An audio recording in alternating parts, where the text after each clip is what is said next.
జిల్లాలో పెట్రోల్ కొరతపై వస్తున్న వదంతులను నమ్మొద్దని కలెక్టర్ స్పష్టం చేశారు. అన్ని పెట్రోల్ బంకుల్లో సరిపడా స్టాక్ ఉందని, రెవెన్యూ మరియు పోలీసు సిబ్బందితో పర్యవేక్షణ కొనసాగుతోందన్నారు. ఇప్పటికే డీజిల్ డిస్పాచ్ జరిగిందని, రేపటికి పూర్తి స్థాయిలో స్టాక్ అందుబాటులో ఉంటుందని తెలిపారు. ప్రజలు భయపడి అవసరానికి మించి పెట్రోల్ నింపుకోవద్దని సూచించారు.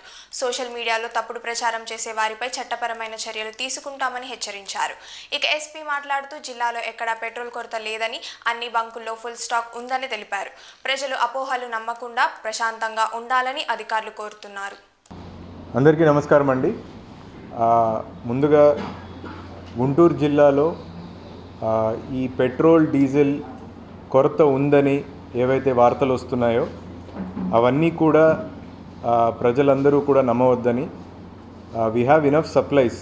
మనకి జిల్లాకి అవసరమన్న సరిపోయేంత పెట్రోల్ డీజిల్ సప్లైస్ బాగా ఉన్నాయని అందరికీ కూడా తెలియజేస్తున్నాను. ఉదాహరణకి ఇప్పుడు డేటా చూస్తే మన జిల్లాలో మొత్తం 195 పెట్రోల్ బంక్స్ ఉన్నాయి. ఇప్పుడు ఏదైతే ఇష్యూ నడుస్తుందో దాన్ని అడ్రస్ చేయటానికి నిన్న గౌరవనీయులు మన ఆనరబుల్ చీఫ్ మినిస్టర్ గారి ఆదేశాల మేరకు ప్రతి పెట్రోల్ బంక్ దగ్గర ఒక రెవెన్యూ సిబ్బంది, అదేవిధంగా పోలీస్ సిబ్బందిని డిప్లాయ్ చేయటం జరిగింది. ఏ పెట్రోల్ బంకులో కూడా స్టాక్ ఉంచుకొని సేల్ జరగకుండా నియంత్రణ చేయడం జరిగింది. అంతేకాకుండా ఎక్కడ వెహికల్స్ పెద్ద ఎత్తున క్యూలో నిలబడి లా అండ్ ఆర్డర్ సిచ్యువేషన్ కానీ, ట్రాఫిక్ సమస్య కానీ వచ్చే విధంగా ఎక్కడ ప్రజలకి ఇబ్బంది కలగకుండా చూసే విధంగా ఈ టీమ్స్ అన్నీ కూడా పనిచేస్తున్నాయి. సో ప్రతి 3 నుంచి 4 పెట్రోల్ బంక్స్కి ఒక డిప్యూటీ తహసీల్దార్ని కూడా ఇన్ఛార్జ్ పెట్టడం జరిగింది. అండ్ తహసీల్దార్స్, ఆర్డీఓస్, అదేవిధంగా జాయింట్ కలెక్టర్, నేను, ఎస్పీ గారు అందరూ కూడా అనేక పెట్రోల్ బంక్స్ కూడా విజిట్ చేసి గ్రౌండ్ రియాలిటీ ఏంటి చూడటం జరుగుతూ ఉంది.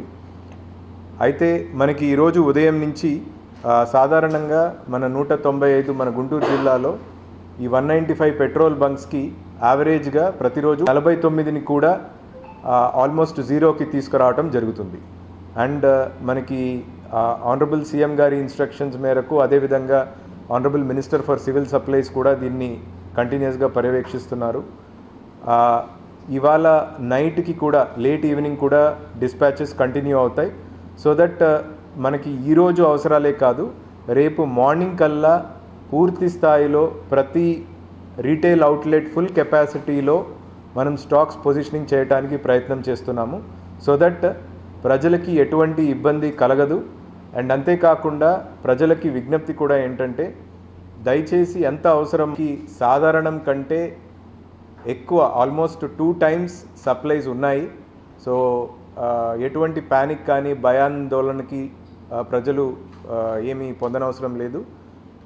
సో ఎంత మేరకు అవసరమో అంతవరకే తీసుకోవాల్సిందిగా గుంటూరు జిల్లా ప్రజల్ని రిక్వెస్ట్ చేస్తున్నాను. థ్యాంక్ యూ అండి. కొరత లేదు, ఎటువంటి షార్టేజ్ లేదు. దయచేసి అది అందరూ కూడా గమనించి ప్యానిక్ భయంకి పాల్పడవద్దు. సో ఎవరికి ఎప్పుడైతే అవసరం ఉంటుందో అప్పుడు పెట్రోల్ అండ్ డీజిల్ అవైలబుల్గా ఉంటుంది, 24 hours అవైలబుల్గా ఉంటుంది. ఎటువంటి ప్యానిక్ భయం అవసరం లేదు. ఆల్రెడీ మనకి నార్మల్ కంటే డబల్ స్టాక్ మనకి రావడం జరిగింది. అన్ని పెట్రోల్ బంక్స్కి మళ్ళీ ఆపరేషనలైజ్ చేయడం జరుగుతూ ఉంది. ప్రతి పెట్రోల్ బంక్ దగ్గర రెవెన్యూ వాళ్ళు, పోలీస్ డిపార్ట్మెంట్ బందోబస్తు వేయడం జరిగింది. అందరికీ స్మూత్గా ఒక క్యూ లైన్ మెయింటైన్ చేయడం జరిగింది. అందరికీ స్మూత్గా అందేటట్టు అన్ని చర్యలు తీసుకోవడం జరుగుతూ ఉంది. ఇది చాలా సెన్సిటివ్ మ్యాటర్, చాలా హై ప్రయారిటీ మీద ఇది నార్మల్సీ రిస్టోర్ చేయడానికి రాష్ట్ర ప్రభుత్వం అన్ని చర్యలు తీసుకుంటూ ఉంది. సో ఈరోజు రాత్రి వరకు ఖచ్చితంగా ప్రతి చోట నార్మల్సీ రిస్టోర్ అవుతూ ఉంది. మేము అందరికీ హామీ ఇస్తున్నాం. Thank you.